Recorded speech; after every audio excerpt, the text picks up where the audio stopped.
vous faire la démonstration que la République démocratique du Congo, en tant que pays souverain, doit distinguer sa stratégie suivant sa politique, à la fois son potentiel environnemental.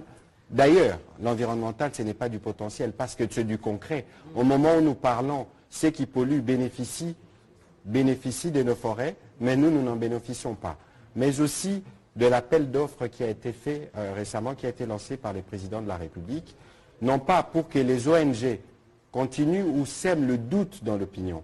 Il s'est agi de 27 blocs pétroliers. Les blocs qui concernent Virunga, il y en a un ou deux. Donc il y a d'autres blocs sur d'autres parties du territoire national qui peuvent attirer des investissements. Nous en avons besoin.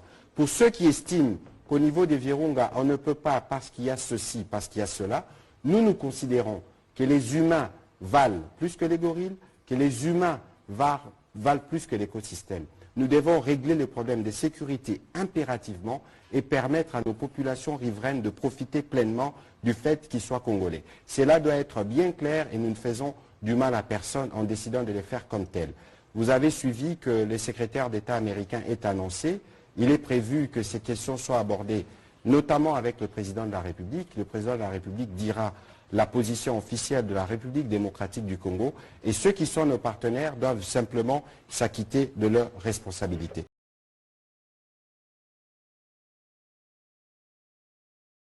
Donc, ministre aleki na média alobi ke ndenge eza wana na parc ya Virunga ndenge eza na ba gorille ndenge ezalaka te na ba espèce mosusu. Ministre alobi il faut biso ba humain to se considérer comme étant plus toi a beaucoup plus de valeur que ba gorille. Ah, monsieur le ministre, donc yo penati comme ministre wana Patrick Muyaya o éviter que aux théories générales sur l'équilibre de la nature. Au moins, il faut autant Kabayaya. Il faut étudier. Donc, monsieur le ministre a évité théorie générale sur l'équilibre de la nature. Pourquoi nous avons masala ba gorille?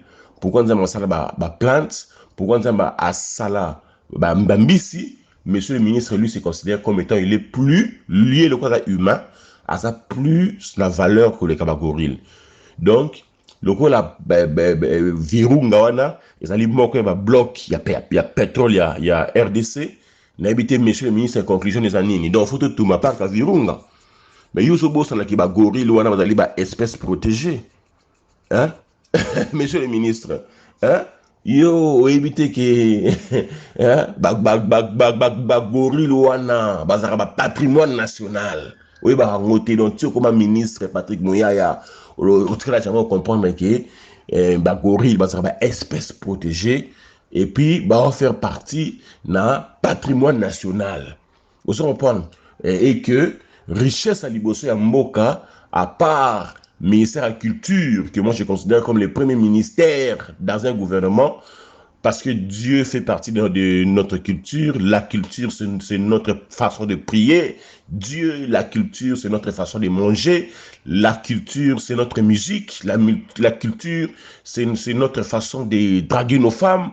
La culture, c'est notre identité. Donc pour moi, le premier ministère, c'est le ministère de la culture. Et le deuxième ministère, c'est le ministère du tourisme. Donc, monsieur le ministre, il nous a évité que Dubaï, les lots Dubaï, bah na pétrole, mais parce que bah comprenez que pétrole na bango et aussi la qualité, bah on na bango bah investissant on a tourisme, bah tonga bah building à Gaillard pour pas vivre le tourisme na futur, pour pas vivre que pétrole na bango et aussi la qualité. Donc yo nous a la ministre au éviter que bah gorille wana il faut te protéger bango, il faut te garder environnement on a pour na bango parce que là environnement na bango et que ministère du tourisme lobby il faut éco un impact pour ministère du tourisme ndenge zana ezali moko ya ba ministère oyo et okota mbongo na trésor public parce que à part ba minéraux nous avons le tourisme. Le tourisme il faut Congo est comme un pays fréquentable.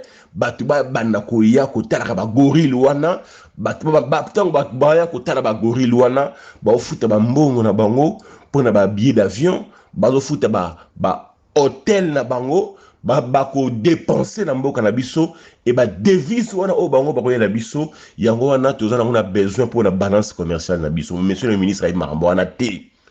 Moni makambo ministre mu ya lobi ngana obenga ministre ya tourisme il faut apporter aux plaintes.